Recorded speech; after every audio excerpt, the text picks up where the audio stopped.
I'm all about that bass, no trouble. I'm all about that bass, no trouble. I'm all about that bass. Notre invité de 7h50 ce matin, Amine Diori, bonjour.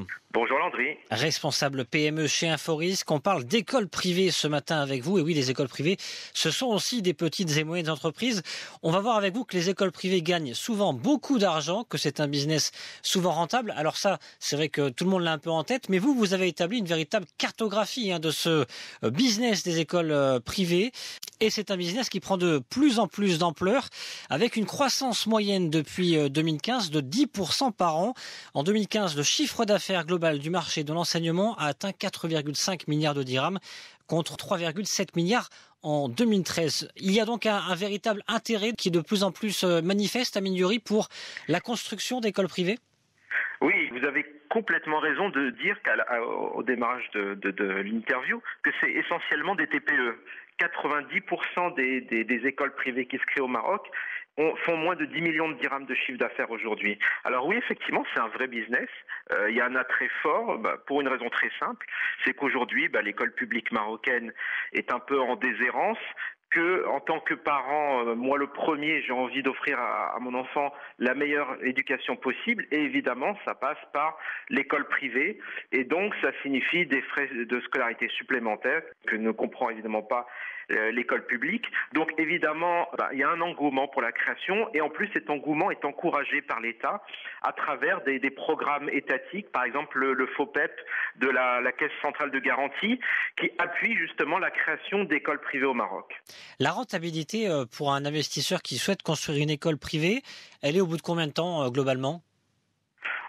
Elle arrive très rapidement. Ce qui est vraiment très intéressant dans ce business, c'est surtout la question du besoin en fonds de roulement.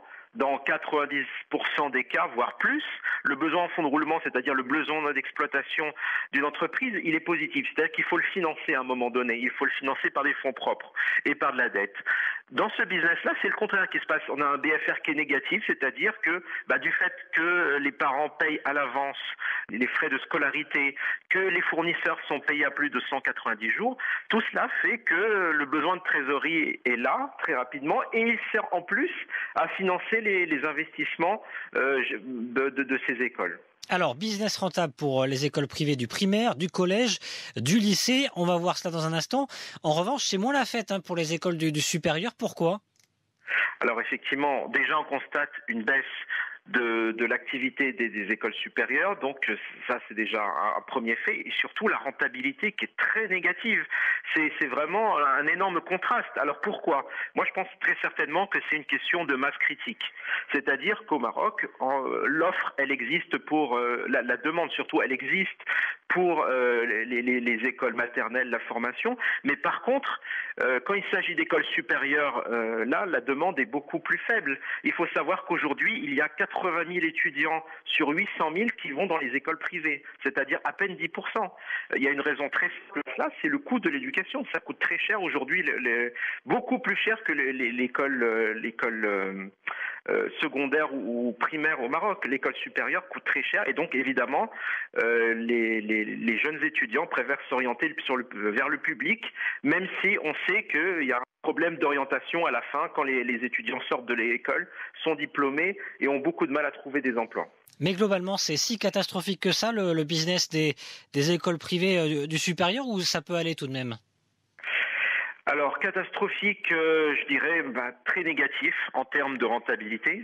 Quand même, on parle d'une marge opérationnelle de moins 20%. Sur la dernière année étudiée, donc c'est vraiment très mauvais. En termes de croissance de l'activité, sur les 3 dernières années, le taux de croissance n'est à peine de 0,8% en moyenne par an, alors que pour les autres types d'écoles, pour les autres segments, on est à plus de 10%. Oui, effectivement, ça fait une très très grosse différence. Effectivement. Dans les autres cycles inférieurs, donc primaire, secondaire, là, c'est la machine à cash. Pourquoi ça marche ? Effectivement, il y a déjà une question de business model, la trésorerie dont j'ai parlé. Il y a aussi une question d'offre et de demande. Aujourd'hui, la demande est énorme. Chaque parent veut aujourd'hui mettre son enfant dans une école privée. Donc, évidemment, et en plus, l'État encourage ça à travers les subventions. Donc, bien évidemment, c'est un véritable business intéressant pour tout investisseur. Si je suis investisseur privé, je veux construire une école primaire ou secondaire, je dois aller où principalement? Sur l'axe Casarabas, sur Marrakech, Tanger? Alors effectivement, aujourd'hui, plus de 50% des écoles créées se font sur l'axe Casarabas. Ça, sans surprise. Maintenant, effectivement, Tanger voit une progression assez intéressante du nombre d'écoles créées. Donc voilà, il faut aller là où est la demande solvable, et évidemment ce sera sur les grandes villes du style Rabat, Casa, Tanger, Marrakech. Bon, donc machine à cash, il va falloir peut-être que l'État voie un petit peu ce qui est possible de faire, parce que c'est vrai que depuis quelques années, à Minduri, on voit la montée en flèche de l'enseignement privé. Certains pointent du doigt d'ailleurs une montée en flèche trop importante vis-à-vis du public, un public qui dépense beaucoup d'argent, qui le dépense souvent mal. C'est ce qu'a noté notamment la Cour des comptes dans son dernier rapport sur l'administration et la fonction publique, le mammouth de la fonction publique. Est-ce qu'on ne doit pas s'inquiéter que le privé réussisse finalement à travers beaux chiffres, on voit que c'est un business de plus en plus rentable, réussissent le coup de tordre le cou tout simplement à l'école publique? Oui, c'est une très bonne question. Je pense qu'effectivement, il y a un vrai problème. D'un côté, on a l'école publique, on nous dit que, d'après la Cour des comptes, que l'école est inefficace, qu'il y a un fort taux d'absentéisme. Et de l'autre côté, on sait que la richesse immatérielle du pays repose sur l'éducation. Que tant qu'on n'aura pas réussi à faire croître le niveau d'éducation qui, aujourd'hui, je le rappelle, est de 4 ans d'école pour les personnes de moins de 25 ans, ce qui est très faible, tant qu'on n'aura pas fait évoluer ce pourcentage, le Maroc ne réussira pas à croître au niveau des autres pays comme la Corée, par exemple. Donc on voit clairement qu'il y a un problème d'inefficience, d'inefficacité de l'école publique, ce que met en avant la Cour des comptes.